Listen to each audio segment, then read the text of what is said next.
कि कबीर धानक यानी जुलाहा सतपुरुष है, करतार यानी सबका सृजनहार यानी उत्पत्ति करता है।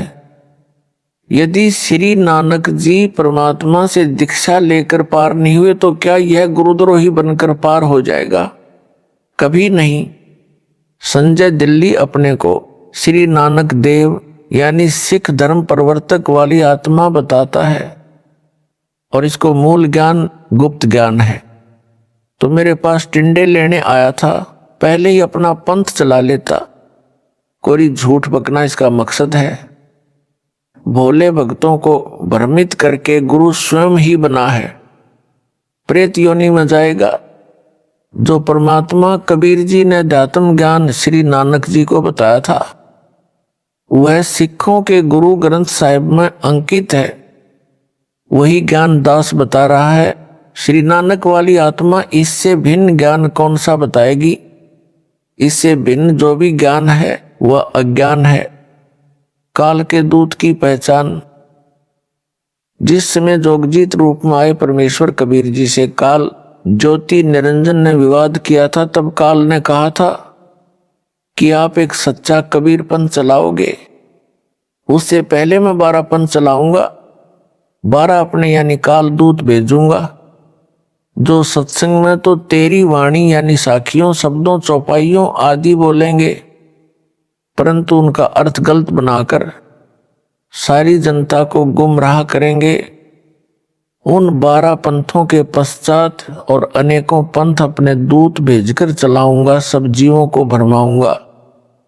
उन काल के चलाए पंथों के गुरुजन वर्तमान तक कबीर जी की वाणियों का गलत अर्थ करके जनता को भ्रमित कर रहे हैं। संजय दिल्ली भी यही कर रहा है। सत्संग व वाणी तो मेरे सत्संगों की चलाता है। ऑडियो व वीडियो दोनों स्वरूप यानी फोटो भी मेरा वो कबीर परमेश्वर का रखता है, परंतु अपने अज्ञान से मेरे तत्व ज्ञान को अज्ञान बनाकर भ्रमित करता है। सफाई देता है कि यदि मैं काल का दूत होता, जैसा रामपाल ने मुझे काल का दूत बताया है, तो क्या मैं उनके सत्संग की वाणी सुनता या आश्रम में वाणी चलाता? संजय दिल्ली जिस प्रकार मेरे द्वारा बताए तत्व ज्ञान का अनर्थ करके बताता है, सामान्य भोला भगत भ्रमित हो जाता है। उदाहरण यह कहता है कि पेड़ की जड़ को रामपाल ने पूर्ण ब्रह्म बताया है। जड़ पूर्ण ब्रह्म नहीं हो सकती, उसे पोषक तत्व मिट्टी से मिलता है। पूर्ण ब्रह्म को किसी के सहारे की आवश्यकता नहीं है, जड़ को मिट्टी का सहारा लेना पड़ता है। इसका उत्तर जैसे विद्यालय में अध्यापक विद्यार्थियों को समझाते हैं कि दिन रात कैसे बनते हैं, उसके लिए एक तेल से जगने वाला दीपक एक मेज पर रखा जाता है तथा एक ग्लोब फुटबॉल के आकार का एक स्टैंड पर लटकाया जाता है। अध्यापक कहता है कि बच्चों, दीपक को सूर्य मानो, ग्लोब को पृथ्वी मानो। पृथ्वी घूमती है, तब जो भाग सूर्य के सामने आता जाता है वहां दिन होता है, जो भाग सूर्य के सामने नहीं होता वहां रात होती है। इस संजय जैसा मूर्ख विद्यार्थी तर्क दे कि दीपक सूरज नहीं हो सकता। दीपक को जगने के लिए तेल का सहारा लेना पड़ा, माचिस का सहारा लेना पड़ता है। सूर्य को किसी के सहारे की आवश्यकता नहीं। क्या वह विद्यार्थी बुद्धिमान हो सकता है? क्या वे उसके साथी जो उसके ऐसे तर्कों को सुनकर उसकी बातों तर्कों को सही मानते हैं, वे बुद्धिमान हो सकते हैं? दोनों मूर्ख हैं। यह तो एक उदाहरण है। ऐसा तर्क देना ही मूर्खता का परिचय देता है। ऐसे ही गीता अध्याय 15 के श्लोक नंबर 1, 4 तथा 16, 17 में वृक्ष का उदाहरण देकर सृष्टि की व समर्थ परमेश्वर तथा सब देवताओं की स्थिति समझाई है। पाठकों, इसका खंडन इसी पत्र में विस्तार पूर्वक आगे भी किया है, कृपया वहां पढ़े। आपको पता चलेगा यह कितना विद्वान है और कितनी बकवास बकता है। भक्तों को विचार करना चाहिए कि जब गुरु जी ने गुरुद्रोही घोषित कर दिया तो वह कुछ भी सफाई देता रहे, नहीं मानना चाहिए। यदि वह सच्चा सुच्चा होता तो दास उसे क्यों दिल से उतारता, क्यों उसे गुरुद्रोही घोषित करता।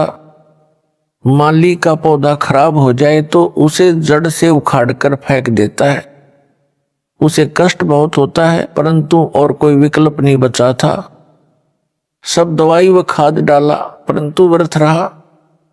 जैसे सेब विक्रेता की टोकरी भरी सेबों में से एक सेब दागी हो जाती है तो वह उसे निकालकर कूड़े में डाल देता है। उस खराब सेब को सूअर खाते हैं। कितना पौष्टिक तथा महंगा फल यानी सेब था। सेब विक्रेता को दुख बहुत हुआ सेब खराब होने का तथा फेंकने का। यदि नहीं फेंकता तो अन्य सेबों को भी वह गंदी सेब गंदा कर देती। संजय दिल्ली के अपलक्षण हद से ज्यादा देखकर इसे संगत यानी टोकरी से निकालकर फेंका। इसने एक पवन नाम के भगत को भी खराब किया जो जयपुर का रहने वाला है। इन दोनों को टोकरी से निकालकर फेंकना पड़ा। दास को दुख तो बहुत हुआ, परंतु विवश होकर यह कदम उठाना पड़ा। कबीर गुरु के दिल से उतरे, वह नाम बिहुना होए। जाको काल घसीट ही राख सके ना कोई। मानुष जन्म पाए कर खोए, गुरु विमुखा जुग जुग रोवे। गुरु से करे कपट चतुराई, सो हंसा भाव भर में आई। गुरु से कपट शिष्य जो राखे, यम राजा के मुख दर चाखे। संजय साकट कहता है कि रामपाल तो सतगुरु है। वह न संत है, न भगत है, न दास है। मैं दास भगत संत हूं। सारी संगत रामपाल को भगवान यानी साहेब मानती है। रामपाल सतगुरु है, भगत दास संत नहीं है।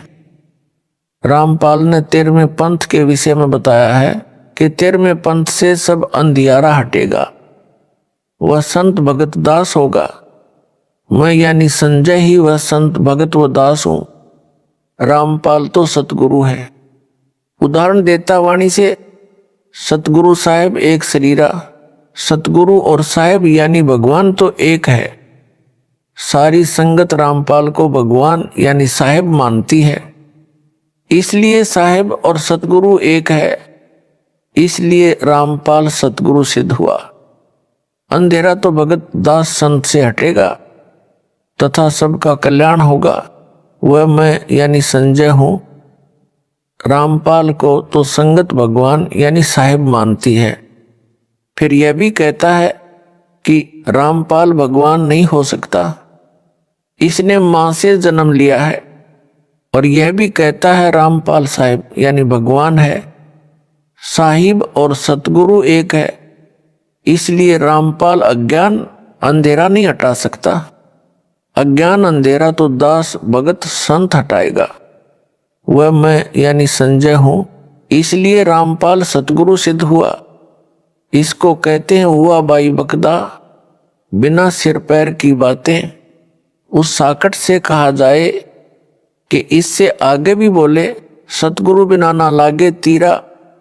पूर्ण चौपाई इस प्रकार है, सतगुरु साहेब एक शरीरा, सतगुरु बिना ना लागे तीरा। इसका अर्थ यह बनता है, सतगुरु व परमात्मा एक ही शक्ति होते हैं। सतगुरु के बिना न लागे तीरा का अर्थ है कि भवसागर के दूसरे तीर यानी किनारे नहीं जा सकता, यानी संसार से पार नहीं हो सकता। यदि वह मुझ दास को सतगुरु बताता है तो वाणी ही स्पष्ट कर रही है कि जीव का मोक्ष भी सतगुरु यानी रामपाल के बिना नहीं हो सकता। साकट संजय दिल्ली वाला फेल हुआ, यह उवा बाई बकता है।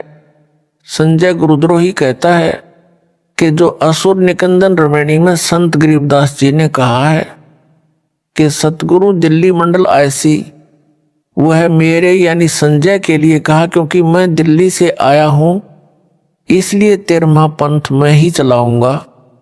सब अंधेरा हटाऊंगा, सबका कल्याण करूंगा।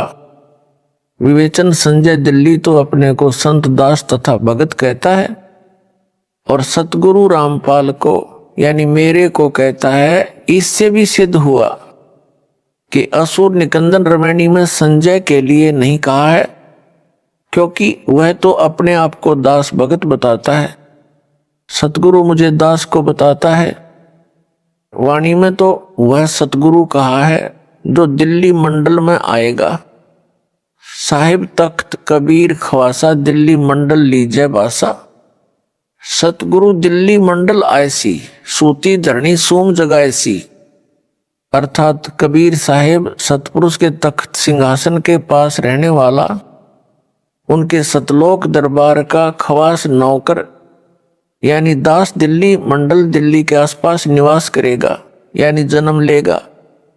रमैनी में दिल्ली नगर नहीं कहा है। साकट गुरुद्रोही संजय तो दिल्ली नगर में जन्मा है। वाणी में दिल्ली मंडल, मंडल का अर्थ है दिल्ली नगर के आसपास का कुछ क्षेत्र कहा है। जैसे वर्तमान में एनसीआर बनाया है, यह सब दिल्ली मंडल है, दिल्ली अलग राज्य है। वाणी में फिर कहा है कि वही सतलोक में कबीर साहिब का खवास यानी दास यानी नौकर दिल्ली मंडल में सतगुरु बनकर आएगा और सोम यानी कंजूस लोगों को तत्व ज्ञान से जगाएगा, भक्ति दान सेवा करवाएगा। असुर निकंदन रमैनी की वाणी में तो स्पष्ट कहा है कि सतगुरु से जीव का कल्याण होगा। साकट संजय दिल्ली गुरुद्रोही का तर्क कुतर्क यानी गलत विवेचन सिद्ध हुआ। इसको वाणी का अर्थ भी ठीक से नहीं करना आता, अनर्थ करके बताता है। काल का दूत यही करता है, यह स्पष्ट काल का दूत है।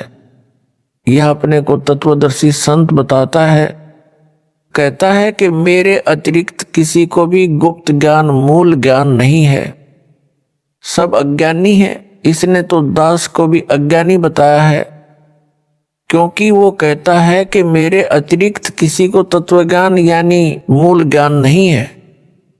इससे तो यही स्पष्ट कर रहा है कि मैं संजय गुरुद्रोही ही तत्वदर्शी हूं। यदि वह दास द्वारा बताए यथार्थ अध्यात्म ज्ञान यानी तत्व ज्ञान से भिन्न ज्ञान रखता है, तो उसकी पुस्तक बनाए या कोई वीडियो बनाकर इंटरनेट पर डाले, तब मेरी संगत का छोटा सा बालक भी उसके अज्ञान का पर्दाफाश कर देगा। यह संजय दिल्ली गुरुद्रोही प्रथम नाम मंत्र वही जाप करने को देता है, या मेरी आवाज से प्रथम मंत्र दीक्षा दिलाता है जो दास ने इसको दीक्षा में दिए थे, तथा जो भी सतनाम यानी 2 अक्षर का इसको दिया है, इसको ना सार नाम दिया है, ना सार शब्द प्राप्त करवाया है। अब यह गुरुद्रोही इन दोनों नामों प्रथम मंत्र तथा सतनाम से भी खाली हो गया है। वाणी में कबीर परमेश्वर ने कहा है कि गुरु के दिल से उतरे वह शब्द बिहुना होए, वाकू काल घसीट ही राख सके ना कोय। अर्थात जो शिष्य पूर्ण गुरु यानी सतगुरु के दिल से उतर जाता है, यानी गुरु जी द्वारा गुरुद्रोही घोषित कर दिया है, उसका नाम कनेक्शन कट जाता है, वह शब्द यानी नाम रहित खाली हो जाता है, उसको काल घसीट ले जाता है, उसे कोई नहीं बचा सकता। इस संजय दिल्ली साकट गुरुद्रोही को काल घसीट कर ले जा चुका है। काल इसमें प्रेतवत प्रवेश है, जैसे ऋषियों में प्रवेश करके अधूरा सूक्ष्म वेद लिखाकर उसके 4 भाग श्री वेद व्यास ऋषि द्वारा करवा दिए। सब जनता ने इन्हीं वेदों को पूर्ण अध्यात्म ज्ञान मान रखा था। दास का ज्ञान योग मेरे गुरुदेव जी की कृपा से परमेश्वर कबीर जी ने खोलकर सर्व ग्रंथों का सार निकलवाया है। सूक्ष्म वेद यानी तत्व ज्ञान जो स्वयं कबीर परमेश्वर जी ने प्रत्येक युग में प्रकट होकर सतलोक से चलकर आकर बताया था, उसे सब ग्रंथों से भी प्रमाणित किया है। इससे हटकर जो कोई भी ज्ञान बताएगा वह अज्ञान होगा। कबीर जी ने कहा है कि 9 मन सूत उलझिया ऋषि रहे जखमार, सतगुरु ऐसा सुलझा दे उलझे ना दूजी बार। अर्थात कबीर परमेश्वर जी ने कहा है कि अध्यात्म ज्ञान रूपी 9 मन यानी 360 किलोग्राम सूत कच्चा धागा जो चरखे से काता जाता था, जो कपास से बनता था, उलझा हुआ है। ऋषिजन भी इसे समझने सुलझाने की अत्यधिक कोशिश कर रहे हैं, परंतु सुलझा नहीं, यानी स्पष्ट नहीं हुआ। संध्या आरती में भी यही कहा है कि सनक सनंदन नारद मुनिजन शेष पार नहीं पावे। शंकर ध्यान धरे निश्वासर अजहूं ताही सुलझावें। अर्थात ऋषियों तथा शेषनाग को भी परमात्मा का पार नहीं पाया, यानी यथार्थ रूप में नहीं समझ सके। शंकर भगवान कहलाने वाला भी दिन रात हठ योग करके ध्यान लगाकर परमात्मा को समझने तथा ज्ञान सुलझाने में अभी तक लगा है, कुछ भी सुलझ नहीं पाया है। सतगुरु ऐसा स्पष्ट कर देगा, यानी सुलझा देगा, जो फिर उस युग में दोबारा किसी के उलझाने से यानी अज्ञान बनाने से नहीं उलझेगा। इस वाणी से यह भी स्पष्ट हुआ कि तत्व ज्ञान को सतगुरु ही प्रकट कर सकता है। संजय साकट दिल्ली तो अपने को संत दास भगत बताता है तथा सतगुरु मुझ दास को बताता है। इससे भी यह अपने अज्ञान के मकड़ जाल में स्वयं ही फंस गया, अर्थात झूठा सिद्ध हो गया है। यदि इस गुरुद्रोही की बात को सच्ची माने, जो यह कह रहा है कि मैं संजय दिल्ली ही तत्व ज्ञान जानता हूं, मूल ज्ञान जानता हूं, तो नाम मेरे यानी दास वाले क्यों जपता है, क्यों अपने जाल में फंसाए भोले भक्तों को देता है? फिर तो नाम भी भिन्न होने चाहिए। यदि यह कहेगा कि नाम तो यही सही है, तो फिर इसके तत्व ज्ञान का क्या अचार डालना है? मोक्ष तो निज नामों से होना है, वे यह दास दीक्षा में दे रहा है। दास को मेरे गुरुदेव स्वामी रामदेवानंद जी से नामदान करने की आज्ञा मिली है, जो एक संत मत की परंपरा है। इसको गुरुद्रोही घोषित मेरे द्वारा कर रखा है। इससे ये नाम लेने से कोई लाभ नहीं होगा, यानी मोक्ष नहीं हो सकता। विशेष दास ने अपने पूज्य गुरुदेव जी के सानिध्य में अध्यात्म ज्ञान को बारीकी से समझ लिया था। गुरु मर्यादा में रहना मोक्ष का मूल मंत्र है, जिसका दास ने परमात्मा से डरकर पालन किया। गुरुपद दास को दिया जाएगा, यह तो स्वप्न में भी नहीं सोचा था, क्योंकि दास एक सामान्य भगत था, गृहस्थी बाल बच्चेदार था। हरियाणा सिंचाई विभाग में जेई यानी जूनियर इंजीनियर के पद पर नौकरी करता था। दास ने अपने छोटे भाई महेंद्र दास को यह ज्ञान बताया। एकदम नया तथा पहले वाले से बिल्कुल विपरीत होने के कारण पहले तो कोई रुचि नहीं दिखाई, परंतु बड़ा भाई होने के कारण ज्ञान सुनने से इनकार नहीं कर सका, मन मारकर सुनता रहा। फिर परमेश्वर कबीर जी की कृपा से, गुरुदेव जी के आशीर्वाद से दास का प्रयत्न सफल हुआ और मान गया। गुरु जी यानी स्वामी रामदेवानंद जी से दीक्षा उसे दिलाई। फिर तो उसने अपने अनेकों साथियों को भी ज्ञान समझाया। उनको गुरुदेव जी यानी स्वामी रामदेवानंद जी से नाम दिलाया। यह दास भी अपने संपर्क वालों को ज्ञान समझाकर गुरु जी से दीक्षा दिलाता था। ऐसा शुभ कर्म वर्षों चलता रहा। दास ने 17 फरवरी 1988 को पूज्य गुरुदेव जी से दीक्षा ली थी। सन 1994 तक सबको गुरुदेव जी से दीक्षा दिलाया करता। एक दिन नए भक्तों को नाम दिलाने के लिए गुरुजी के पास गया। भगत महेंद्र दास भी मेरे साथ थे। समागम चल रहा था। गुरुजी के आसपास बहुत सारे भगत बैठे थे। गुरुजी उनमें से किसी की फरियाद सुन रहे थे। हम सब भक्तों के पीछे बैठ गए। एक सेवादार के माध्यम से पहले की तरह नए भक्तों को नाम दिलाने का निवेदन किया। भगत की बात सुनकर गुरुदेव जी ने हमारी ओर कृपा दृष्टि की। हम सब ने दंडवत प्रणाम किया। उसी समय सैकड़ों भक्तों की उपस्थिति में दास को नाम देने का आदेश दिया। कहा कि आज के बाद तू नाम दिया करेगा। मेरे को पसीना छूट गया। विचार किया कि कोई गलती तो नहीं हो गई। जिससे गुरुजी नाराज हो गए हो। कानों पर विश्वास नहीं हो रहा था। गुरुजी नाराज नजर नहीं आ रहे, मुस्कुरा रहे थे। इसलिए हिम्मत बनी रही। दीक्षा देने का आशीर्वाद देते समय कहा कि आज के बाद यह तुम्हारा गुरु होगा। उपस्थित भक्तों की ओर संकेत करके कहा, मेरी दशा देखकर समझ गए कि भगत घबरा गया है। बोले कि अपने को अकेला न समझना, मैं तेरे साथ रहूंगा। परमेश्वर कबीर जी के आदेश से यह आशीर्वाद तेरे को दिया है। तेरे बराबर विश्व में संत नहीं होगा। आशीर्वाद देकर हमें भेज दिया। सुबह माइक से आवाज लगी कि रामपाल रोहतक को स्वामी जी याद कर रहे हैं। हम सब तुरंत पहुंच गए। भगत महेंद्र दास भी साथ था, क्योंकि हम छुडानी गांव में ही भगत महेंद्र दास की ससुराल में रुके हुए थे। उस रात दास को नींद नहीं आई कि इतनी बड़ी जिम्मेदारी को कैसे निभा पाऊंगा। गुरुदेव तो जानी जान थे, उनको पता था कि भगत की हालत खराब हो गई है। जाते ही फिर कहा कि अपने को अकेला मत समझ, परम शक्ति तेरे साथ है, मैं भी तेरे साथ हूं। तेरे समान विश्व में संत नहीं होगा। और कहा कि इन सबको नाम दे जो नए भगत दीक्षार्थ आए थे। अपने सामने दीक्षा दिलाई। स्वामी जी ने सर्व संगत को बोल दिया कि आज के बाद मैं किसी का गुरु नहीं रहूंगा, रामपाल से दीक्षा ले लो।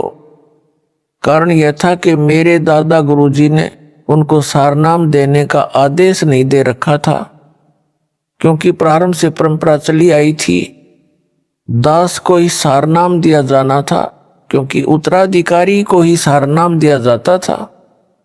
स्वामी जी ने मेरे अतिरिक्त किसी को सारनाम नहीं दिया था। मेरे को आगे सारनाम देने का परमेश्वर कबीर जी का आदेश स्वामी जी को मिलने के बाद ही दिया था।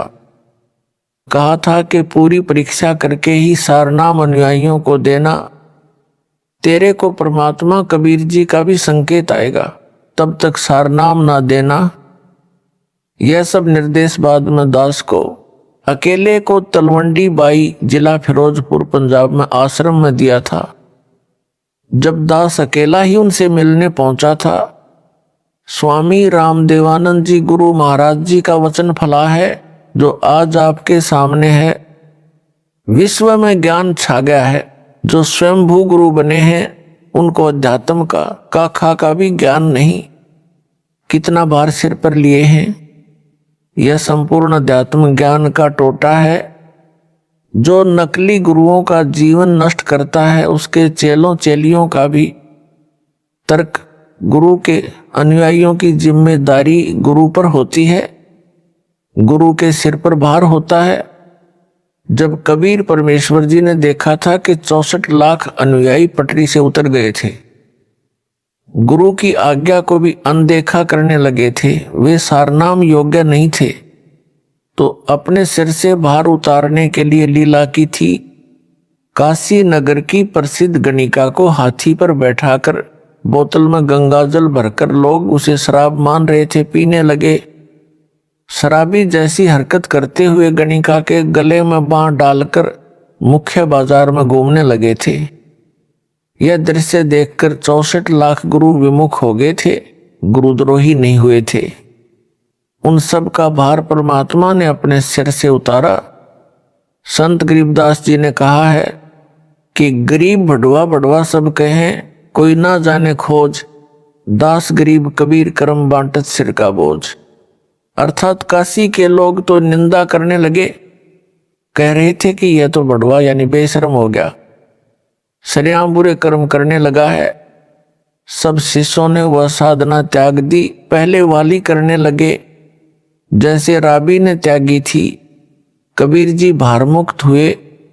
इसी प्रकार पूज्य गुरुदेव स्वामी जी ने यह कहकर सिर का भार उतार दिया कि आज के बाद मैं किसी का गुरु नहीं रहूंगा।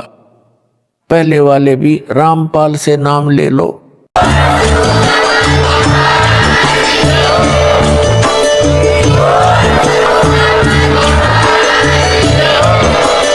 सत सोही।